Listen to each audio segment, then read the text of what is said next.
Ayan, ang daming bayabas. Ayan, ano tayo. Yummy, yummy. Ayan, naalala ko ng kabataan ko. Oh. Dami. Wow, sarap. Kain tayo nito mamaya guys.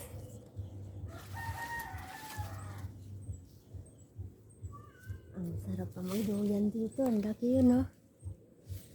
Hindi natin maabot. Kaya abutin natin yan. Kukunin naman natin ito. Ayan. Gawin natin. Ito, ang daming kalamansi. Ang daming bayabas guys. Sarap maglaro dito, oh. Naalala ko ng kabataan ko pa dito. Ayan. Ganyan ang gawain namin. Mangunguha ng mga bayabas.